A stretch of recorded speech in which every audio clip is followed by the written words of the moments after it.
Pessoas inteligentes são mais ranzinzas e mais impacientes? Vamos tentar responder isso com o professor Luiz Felipe Pondé. Meu nome é Vitor Lima, eu sou seu professor de filosofia de hoje e de sempre, e isto não é filosofia.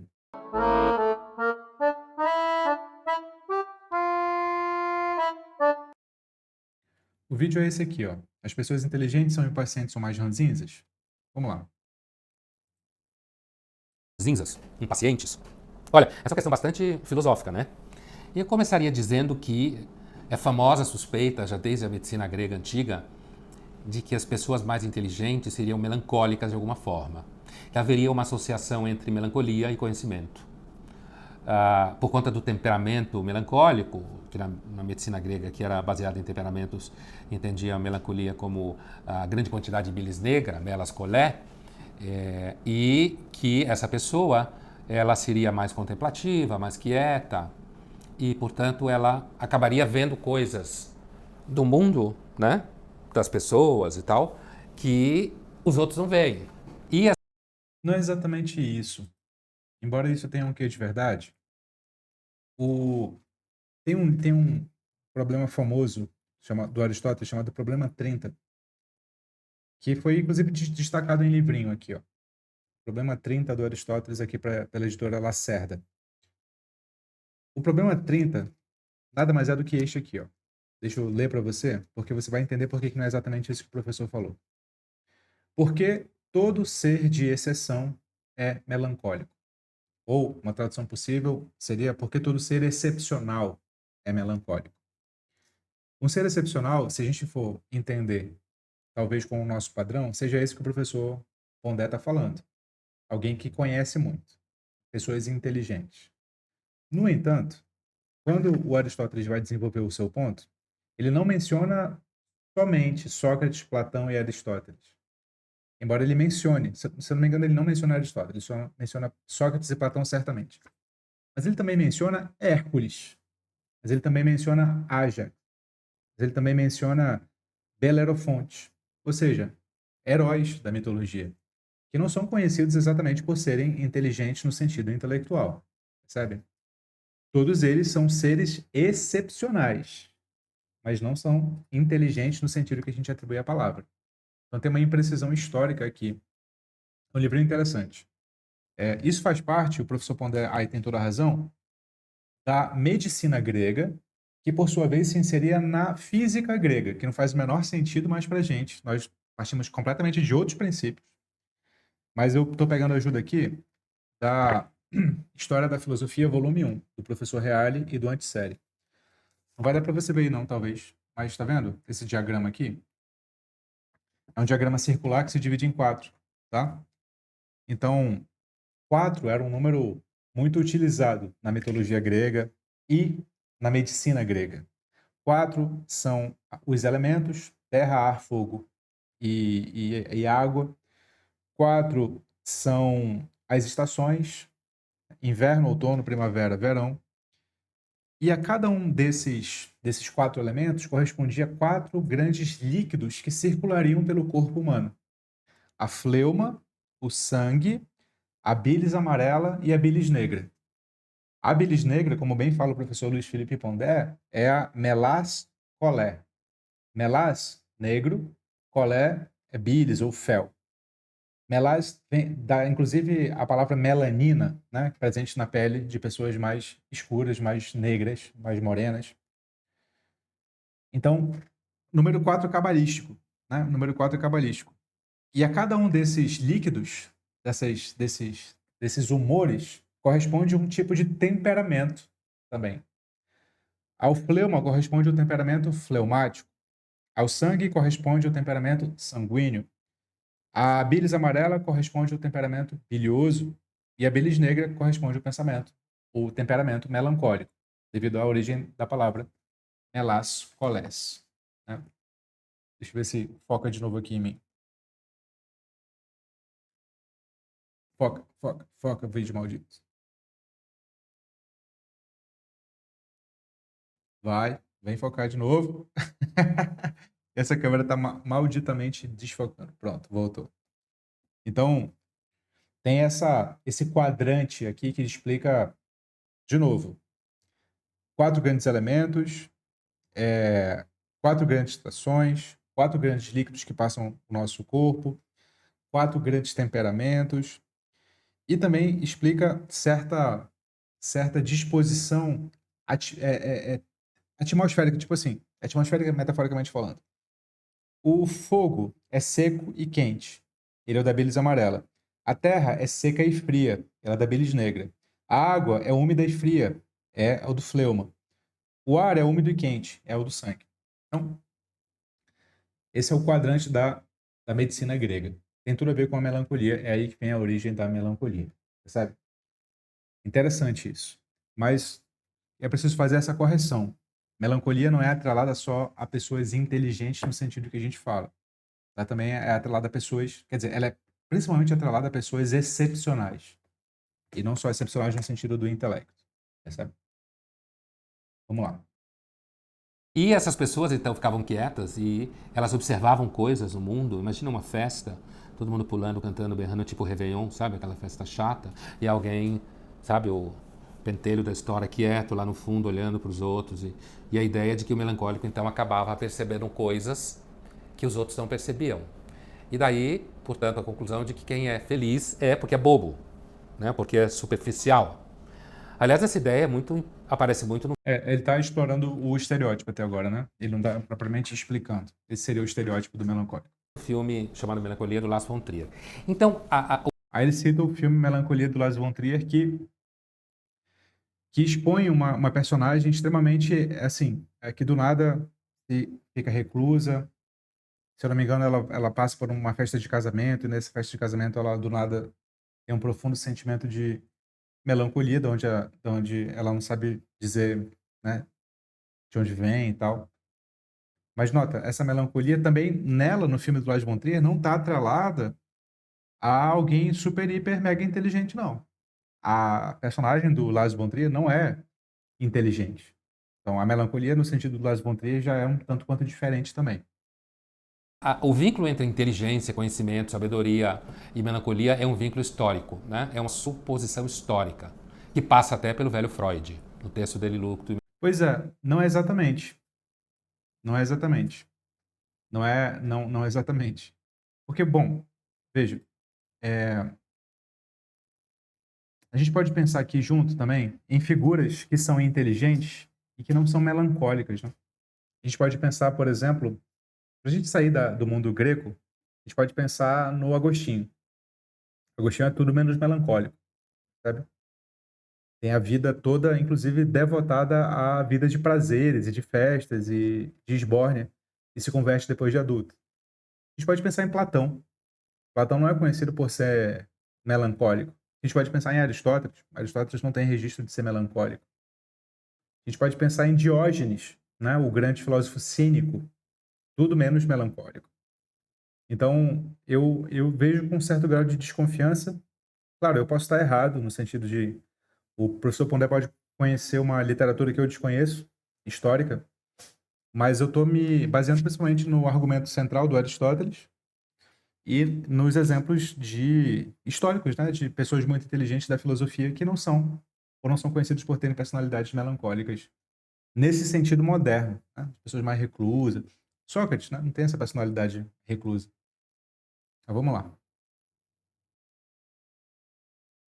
E melancolia, que o melancólico saberia demais sobre si mesmo e daí o sofrimento que ele tem sobre si mesmo. Como se, para você conseguir ser minimamente saudável, você tivesse que, em alguma medida, ser capaz de não saber tudo de negativo que tem em você, né? Agora, o caráter impaciente e ranzinza associado à inteligência ou ao conhecimento, eu não diria que tem um histórico tão filosófico assim. Então até agora ele não estava falando sobre o caráter ranzinza. Eu achei que ele estava atrelando uma coisa a outra, mas vamos lá. Mas a suspeita é bastante comum.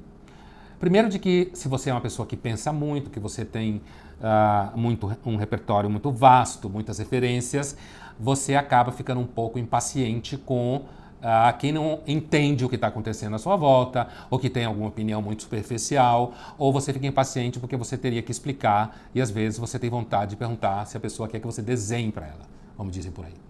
Então, eu diria que talvez faça parte de um certo estereótipo, sim, a ideia de que se você for, sei lá, inteligente, vasto repertório e tal, que você acabe ficando um pouco impaciente com os outros. Tem um repertório. Repertório não, perdão. Tem um estereótipo disso, sim, sem dúvida. E eu diria, e aqui é a minha contribuição, baseada em experiência pessoal, que esse estereótipo é muito adolescente. Por mais que esteja localizado num adulto, tá? Eu não estou falando de idade cronológica, eu estou falando de personalidade. Geralmente, quem tem esse comportamento, ainda adulto, é porque não ultrapassou certa fase da vida. Minha experiência. É típico de um adolescente se sentir impaciente porque alguém diante dele sabe menos que ele. Porque adolescentes, porque viveram pouco, basicamente porque viveram pouco, acham que o pouco que eles conseguiram angariar de conhecimento é muito.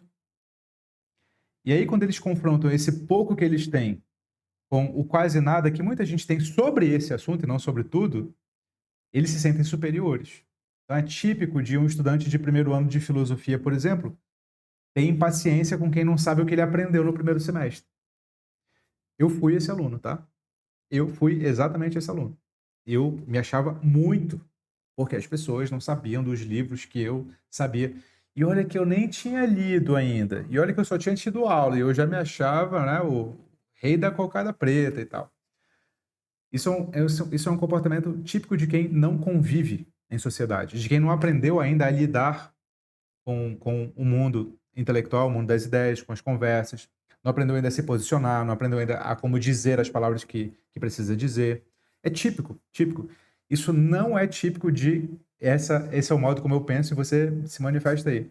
De quem é inteligente. Isso é típico de quem é inexperiente. Inexperiente. Quem tem mais experiência sabe, porque a prática vai mostrando que aquilo que a pessoa pensa conhecer, ela não conhece de fato. É muito pouco, falta muito ainda para ela conhecer. Você pega professores que passaram 50 anos estudando o mesmo assunto e pergunta deles se eles sabem sobre aquele assunto, eles vão falar: olha, eu sei muito pouco. Outro dia eu estava tendo aula com o meu orientador e a gente estava lendo o Fédon, do Platão, no grego original. E ele é um tradutor do grego original. Vai sair a tradução dele agora pela Companhia das Letras, é o professor Gabriele Cornelli. E o professor Gabriele estava falando assim: olha, eu traduzi do grego original, mas tem coisa aqui que eu não sei. Por exemplo, eu parti do texto em grego definido pela edição de Oxford mais recente. Mas eu não saberia fazer o trabalho que um filólogo fez, que é ir lá nos manuscritos gregos, cotejar todos eles, a partir desse cotejo, selecionar os manuscritos que vão para a versão definitiva. Eu não saberia fazer isso. Eu já trabalho com a versão que os filólogos me deram. Então eu sei o grego antigo, né, o grego ático, que é do século V a.C., ali por volta, né? Mas eu não sei tudo. Imagina, aí vem um estudante de filosofia do primeiro período que lê lá com o professor A República do Platão traduzida para o português e fala assim: eu não tenho paciência para quem nunca leu Platão. Percebe a diferença? Então eu diria que não é uma característica do inteligente, é uma característica do inexperiente. Vocês concordam? Digam aí nos comentários. Vamos voltar aqui. Quanto ao ranzinza, acho que aí já tem um degrau a mais, né? É você ficar o tempo inteiro de mau humor, no sentido de que você sabe tanto, as coisas são tão difíceis e complicadas, como é que aquele idiota babaca fica rindo por aí. Agora eu queria dizer uma coisa. Apesar de ter um vínculo entre melancolia, vínculo filosófico entre melancolia, inteligência, conhecimento, e o vínculo da ordem de um certo estereótipo que pode ser razoavelmente provado no dia a dia. Tem gente por aí, inclusive, que diz que gente inteligente não gosta de férias, porque em férias você não faz nada, então você sentiria a falta justamente do estímulo. Mas eu acho que não é um consenso, sabia? Assim, pelo contrário, Eu achei que ele ia desenvolver mais sobre o Ranzinza, mas eu queria falar um pouco sobre isso. O Ranzinza também, esse que se sente superior e, portanto, acha que quem é alegre é um bobo e tal. Eu tento achar que isso é menos de uma pessoa inteligente e mais de uma pessoa ressentida que tem certa dificuldade com o trato social. Pessoas inteligentes, do modo como eu entendo, novamente, é uma concepção pessoal, ela sabe lidar socialmente com os outros. Eu fico imaginando aqui duas pessoas, o próprio professor, Gabriele Cornélio, meu orientador, é uma pessoa super sociável, entende? Você senta na mesa com ele não deixa ninguém na mesa ficar isolado, ele conversa com todo mundo. Mas não vamos pegar o orientador, não. Vamos pegar, por exemplo, Rubem Alves, que é um grande filósofo brasileiro, insistia muito na tese de que a filosofia precisa alegrar, nietzscheanamente falando, né? Precisa levar para uma contemplação da vida que impele a prática, e não é só contemplação, que aceita a vida em sua integralidade, inclusive nos seus aspectos doloridos e gozosos, prazerosos, por assim dizer. Portanto, o filósofo de certo espectro, não o filósofo, né, em si, de certo espectro, seria aquele que sabe fruir a vida, entende? Que diz um grande sim à vida. Eu tendo a ver esse filósofo com mais bons olhos, você já deve ter percebido. Então, eu não concordo com a ideia de que ser ranzinza é atrelado a ser inteligente. Não concordo mesmo, assim, não consigo concordar olhando para essas figuras, entende? Você concorda comigo ou não concorda? Coloca aí. Às vezes, a gente também pode pensar que um certo repertório vasto, experiência de vida, referência de conhecimento, de leitura, sei lá, pode fazer com que você, às vezes, não leve tão a ferro e fogo certas coisas que pessoas com menos experiência às vezes levariam, né? Eu concordo. Então, às vezes você pode chegar à conclusão, falando ceticamente do ponto de vista filosófico, de que aqueles que são melancólicos e deprimidos podem achar que detêm a resposta última sobre a vida, mas que na verdade eles também podem estar errados. Sim. Porque existem vários motivos para você achar no dia a dia que os melancólicos estão errados. Tem vários momentos em que você fica feliz, que você realiza sonhos, que você tem prazer de estar com quem você está, que você é capaz de superar dificuldades. Então, eu não acho que a rigor a gente possa dizer com certeza que os mais inteligentes são melancólicos, ou são impacientes, ou são ranzinzas. Às vezes, uma posição cética que compara as teorias, no caso pessimista e otimista sobre a realidade, pode chegar à conclusão que as duas podem se autodestruir e que, portanto, você não deve buscar uma resposta definitiva sobre se os pessimistas e otimistas têm razão e simplesmente passar de um dia para o outro. Eu confesso que eu não entendi essa última parte. Não entendi mesmo. A relação que ele fez com os céticos aí. Me explica aqui nos comentários se você entendeu. Mas, como último comentário, eu diria que existe uma espécie de ligação entre uma certa inteligência, que eu vou chamar aqui de social, e a capacidade de não se impacientar e a capacidade de não ser ranzinza. E eu defendo muito esse ponto de vista. Eu quero muito que você, enquanto meu aluno, perceba isso. Eu quero que você perceba que a figura ranzinza e impaciente, quando atrelada à inteligência, é uma figura, para utilizar um termo que o Pondé gosta, brega. É uma figura decadente, é uma figura que não se deve imitar porque ela só é ridícula, sabe? Ela é um clichê. Ela é um clichê. Sabe o clichê do intelectual que é blasé, tá pouco se lixando para as coisas que acontecem no mundo, porque ele só vê as coisas do ponto de vista da eternidade, e daqui a pouco ninguém vai lembrar mais do que está acontecendo aqui, sabe? Isso é um clichê ridículo. Isso é um clichê ridículo. Eu me aproximo muito mais da ideia da pessoa inteligente e ri disso aqui, mas participa disso aqui, porque ela sabe que a realidade que ela tem para viver é essa e não outra. Porque ela sabe que ela é limitada e ela não sabe tanto quanto um dia ela já pensou que sabia. É aquela pessoa que sabe conversar de outros assuntos que não são só filosofia, porque ela tem uma inteligência social que faz com que ela se adeque ao contexto. Ela é um ser humano funcional. Ela não é alguém que só sabe fazer uma coisa, ler livros de filosofia. Eu defendo muito que quem gosta de filosofia seja essa pessoa e não esse outro estereótipo. Mas uma coisa que o Pondé não citou e que eu quero citar aqui é o Eclesiastes, não é? Para quem é da Bíblia, sabe disso. A gente leu o Eclesiastes no Clube do Livro, Linhagens do ano passado. No Eclesiastes 1:18, eu vou pegar 3 versões da Bíblia diferentes, tá? Primeiro a pastoral. O 1:18, cadê?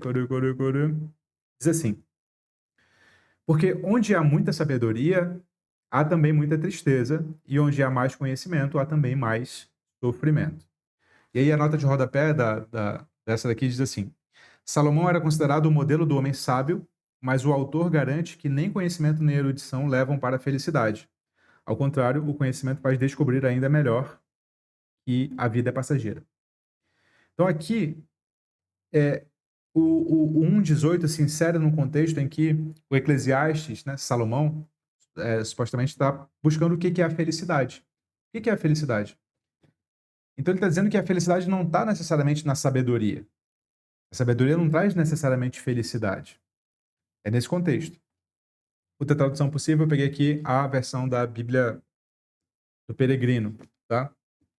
Então diz assim: então compreendi que também isso é caça de vento, pois em mais sabedoria, mais pesar, e aumentando o saber, aumenta o sofrer. E aqui a nota de rodapé diz assim: corresponde ao segundo passo da experiência, a reflexão de um sábio sobre o próprio saber. O sábio se refere ao saber sobre a vida humana. Quanto mais sabemos dela, mais conscientes ficamos de sua futilidade. E a consciência do fracasso multiplica a dor. Por isso, é insensatez saber e trabalhar para saber. Melhor é a bendita ignorância. Essa é a nota de rodapé da Bíblia, tá? E no Eclesiastes 1:18 aqui da versão da Bíblia de Jerusalém, não tem nota de rodapé. Mas, bom, vale a lida. Muita sabedoria, muito desgosto. Quanto mais conhecimento, mais sofrimento. Vocês sabem que o Eclesiastes é um texto um tanto quanto pessimista, né? E você já percebeu a essa altura que não é o meu modo de ver a realidade. Mas eu penso que, e aqui eu discordo com respeito do professor Luiz Felipe Pondé, que a vinculação entre ser sábio, ser inteligente, se a gente quiser igualar as coisas, eu sei que elas não são iguais, mas vai lá, para os efeitos do argumento, e ser alguém que não tem felicidade, né? Ranzinza, impaciente e tal, é mais bíblico do que filosófico. A gente pode inserir, vai lá, se a gente quiser expandir o conceito de filosofia, o Eclesiastes na filosofia. Ele está nos livros sapienciais da Bíblia, né? Junto com Jó, junto com Salmos, junto com Provérbios e tal. Beleza.